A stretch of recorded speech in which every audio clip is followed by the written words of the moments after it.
Hello दोस्तों, मैं कुलदीप अपने YouTube channel study with KP में आप सभी का स्वागत करता हूं। आई होप आप सब स्वस्थ होंगे, मस्त होंगे। दोस्तों, आज का टॉपिक है हिंदी साहित्य से संबंधित महत्वपूर्ण प्रश्न उत्तर। दोस्तों, ये वन लाइनर फॉर्म में हैं जिनका हम फास्ट रिवीजन करेंगे। ये UPSI, UP police constable, UP PET, other state exam जिसमें हिंदी आती है उसके लिए बहुत ही महत्वपूर्ण होने वाले हैं। चलिए दोस्तों, वीडियो स्टार्ट करते हैं। आज का पहला प्रश्न है, किस पुस्तक का 15 भारतीय भाषाओं और 40 विदेशी भाषाओं में अनुवाद किया जा चुका है? तो दोस्तों, ये पंचतंत्र है। पंचतंत्र के लेखक हैं विष्णु शर्मा। ये पंचतंत्र है, इसका 15 भारतीय भाषाओं और 40 विदेशी भाषाओं में अनुवाद किया जा चुका है। इसके लेखक हैं विष्णु शर्मा। अगला है, संविधान की 8वीं अनुसूची में शामिल की गई 4 नई भाषाएं कौन सी हैं? तो दोस्तों, ये संथाली, मैथिली, बोडो और डोगरी हैं। ये 92वां संविधान संशोधन 2003 में जोड़ी गई थी संविधान में। इस समय संविधान में, वर्तमान में संविधान में 22 भाषाओं का उल्लेख है 8वीं अनुसूची में। अगला प्रश्न है, निशा निमंत्रण के रचनाकार कौन है? निशा निमंत्रण के रचनाकार हरिवंश राय बच्चन है। निशा निमंत्रण के रचनाकार हरिवंश राय बच्चन है दोस्तों। इनकी और भी रचनाएं हैं, जैसे मधुशाला है, मधुकलश है। अगला है, गागर में सागर भरने का कार्य किस कवि ने किया है? गागर में सागर भरने का कार्य किस कवि ने किया है? इसका सही आंसर है दोस्तों बिहारी ने किया है। अगला प्रश्न है, रस मीमांसा रस सिद्धांत से संबंधित पुस्तक के लेखक हैं। रस मीमांसा रस सिद्धांत से संबंधित पुस्तक के लेखक कौन है? यह है आचार्य रामचंद्र शुक्ल। आचार्य रामचंद्र शुक्ल। अगला है, गाथा कहने से किस लोक प्रचलित काव्य भाषा का बोध होता है? गाथा कहने से किस लोक प्रचलित काव्य भाषा का बोध होता है? वो है प्राकृत। अगला है, तुलसीदास का वह ग्रंथ कौन सा है जिसमें ज्योतिष का वर्णन किया गया है? तुलसीदास का वह ग्रंथ कौन सा है जिसमें ज्योतिष का वर्णन किया गया है? तो दोस्तों, ये रामाज्ञा प्रश्नावली है। रामाज्ञा प्रश्नावली में ज्योतिष का वर्णन किया गया है। अगला है, भारत भारती काव्य के रचनाकार कौन है? भारत भारती के रचनाकार हैं मैथिली शरण गुप्त। भारत भारती के रचनाकार हैं मैथिली शरण गुप्त। अगला है, आचार्य रामचंद्र शुक्ल ने त्रिवेणी में किन 3 महाकवियों की समीक्षा प्रस्तुत की है? तो यह है सूर, तुलसी और जायसी। सूरदास, तुलसीदास और मलिक मोहम्मद जायसी। अगला है, वीरों का कैसा हो बसंत कविता के रचनाकार कौन है? तो ये हो जाएंगी सुभद्रा कुमारी चौहान। वीरों का कैसा हो बसंत कविता के रचनाकार कौन है? सुभद्रा कुमारी चौहान। इनकी एक और फेमस है, खूब लड़ी मर्दानी वह तो झांसी वाली रानी थी। वो भी सुभद्रा कुमारी चौहान ने लिखी है। अगला है, हिंदी के किस समाचार पत्र में खड़ी बोली को मध्य देशी भाषा कहा गया है? हिंदी के किस समाचार पत्र में खड़ी बोली को मध्य देशी भाषा कहा गया है? वो है बनारस अखबार। बनारस अखबार में कहा गया है। हिंदी कविता को छंद की परिधि से मुक्त करने वाले थे। हिंदी कविता को छंदों की परिधि से मुक्त करने वाले कौन से लेखक थे? वो थे सूर्यकांत त्रिपाठी निराला। सूर्यकांत त्रिपाठी निराला। इनकी दोस्तों रचनाएँ हैं, परिमल है, गीतिका है, अनामिका है और है। चीनी तिब्बती भाषा समूह की भाषाओं के बोलने वालों को कहा जाता है। चीनी तिब्बती भाषा समूह की भाषाओं के बोलने वाले को कहा जाता है, उन्हें निषाद कहते हैं दोस्तों, निषाद कहा जाता है। रामचरितमानस में प्रधान रस के रूप में किस रस को मान्यता प्राप्त हुई है? तो भक्ति रस को। रामचरितमानस में प्रधान रस के रूप में भक्ति रस को मान्यता प्राप्त हुई है।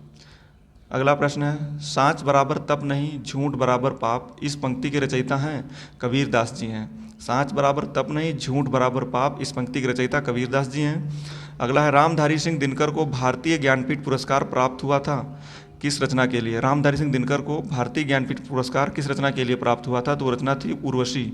उर्वशी के लिए रामधारी सिंह दिनकर को ज्ञानपीठ पुरस्कार प्राप्त हुआ था।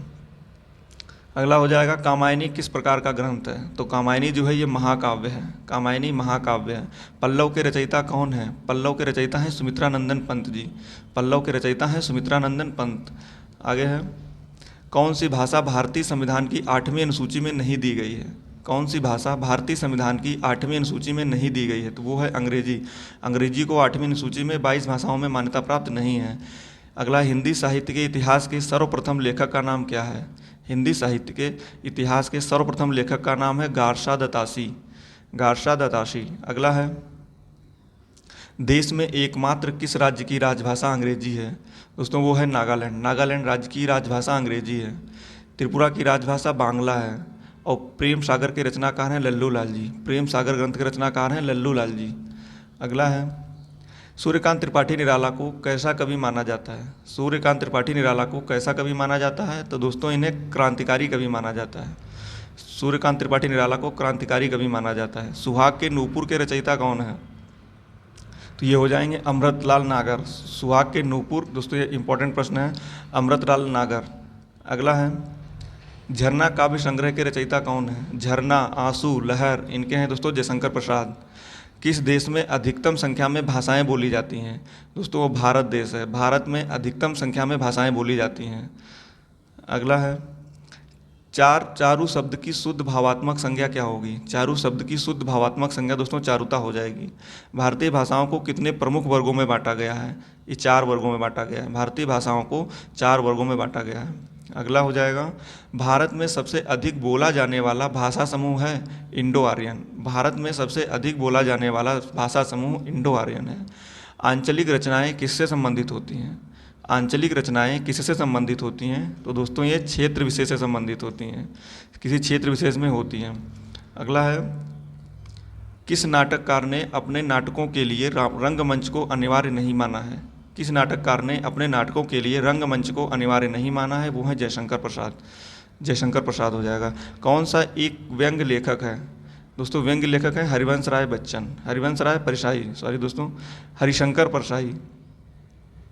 हरिशंकर परसाई इसका सही आंसर हो जाएगा दोस्तों, हरिशंकर परसाई। अगला है मनुष्य तत्व की सामान्य भावना को आगे करके निम्न श्रेणी की जनता में आत्मगौरव का भाव जगाने वाले श्रेष्ठ कवि थे। वो थे दोस्तों कबीर। मनुष्य तत्व की सामान्य भावना को आगे करके निम्न श्रेणी की जनता में आत्मगौरव का भाव जगाने वाले श्रेष्ठ कवि कबीरदास थे। अगला हो जाएगा प्रादेशिक बोलियों के साथ रजिया मध्य देश की भाषा का आश्रय लेकर एक सामान्य साहित्य भाषा स्वीकृत हुई जिसे नाम दिया गया था। दोस्तों इसे पिंगल नाम दिया गया था, पिंगल भाषा। अगला है निराला के राम तुलसीदास के राम से भिन्न और भवभूति के राम के निकट हैं, यह कथन किस हिंदी आलोचक का है? निराला के राम तुलसीदास के राम के भिन्न और भवभूति के राम के निकट हैं, यह कथन किस हिंदी आलोचक का है? तो डॉक्टर रामविलास शर्मा का है। यह कथन डॉक्टर रामविलास शर्मा का है। अगला हो जाएगा नमक का दरोगा कहानी के लेखक कौन है? तो दोस्तों नमक का दरोगा कहानी के लेखक हैं प्रेमचंद जी, प्रेमचंद। अगला हो जाएगा डोगरी भाषा मुख्य रूप से कहाँ बोली जाती है? तो दोस्तों डोगरी भाषा मुख्य रूप से जम्मू कश्मीर में बोली जाती है। डोगरी भाषा मुख्य रूप से जम्मू कश्मीर में बोली जाती है। अगला है प्रसिद्ध कहानी नमक का दरोगा के लेखक हैं प्रेमचंद, अभी डिस्कस किया। अगला को हो जाएगा संस्कृत से सबसे अधिक प्रभावशाली द्रविड़ भाषा कौन सी है? संस्कृत से अधिक प्रभावशाली द्रविड़ भाषा तेलुगु है। हिंदी को भारतीय संविधान में कहा गया है तो राजभाषा। दोस्तों हिंदी को भारतीय संविधान में राजभाषा कहा गया है क्योंकि भारत की राजभाषा हिंदी है, भारत की राष्ट्रभाषा कोई नहीं है। अगला है वह कौन से रचनाकार हैं जिन्होंने सबसे अधिक टीका लिखी है? वो बिहारी सतसई हैं। सबसे अधिक टीका लिखने वाले बिहारी सतसई जी हैं। भूषण किस रस के कवि माने जाते हैं? ये वीर रस के हैं। भूषण वीर रस के कवि हैं। अगला है हिंदी शब्द का प्रयोग सर्वप्रथम भाषा के संबंध में किसके द्वारा किया गया था? हिंदी शब्द का प्रयोग सर्वप्रथम भाषा के संबंध में किसके द्वारा किया गया था? वो थे अमीर खुसरो। अमीर खुसरो। आदिकाल को आरंभिक काल की संज्ञा किसके द्वारा दी गई थी? वो थे मिस्र बंधु। आदिकाल को आरंभिक काल की संज्ञा मिस्र बंधु द्वारा दी गई थी। अगला हो जाएगा यह किसने कहा था कि साहित्य का इतिहास जनता की चित्तवृत्ति का इतिहास है? आचार्य रामचंद्र शुक्ल ने कहा था कि साहित्य का इतिहास जनता की चित्तवृत्ति का इतिहास है, रामचंद्र शुक्ल ने। अगला है किस कवि को अपभ्रंश का वाल्मीकि कहा जाता है? किस कवि को अपभ्रंश का वाल्मीकि कहा जाता है? वो हैं स्वयंभू। स्वयंभू को अपभ्रंश का वाल्मीकि कहा जाता है। अगला हो जाएगा हिंदी के प्रथम कवि माने जाते हैं। हिंदी के प्रथम कवि है सरहपा। हिंदी के प्रथम कवि हैं सरहपा। हिंदी के प्रथम मौलिक नाटक का नाम बताइए? वो है नहुस, गोपाल चंद। हिंदी के प्रथम मौलिक नाटक है नहुस। दोस्तों ये हिंदी साहित्य के कुछ महत्वपूर्ण प्रश्न थे जिन्हें डिस्कस किया। ये दोस्तों फटाफट रिवीजन के लिए थे, जैसे कि पढ़ रखा आप लोगों ने तो जल्दी से जल्दी कैसे रिवीजन करें उसके लिए ये वीडियो है। दोस्तों वीडियो कैसा लगा ये कमेंट में ज़रूर बताएं। थैंक यू दोस्तों।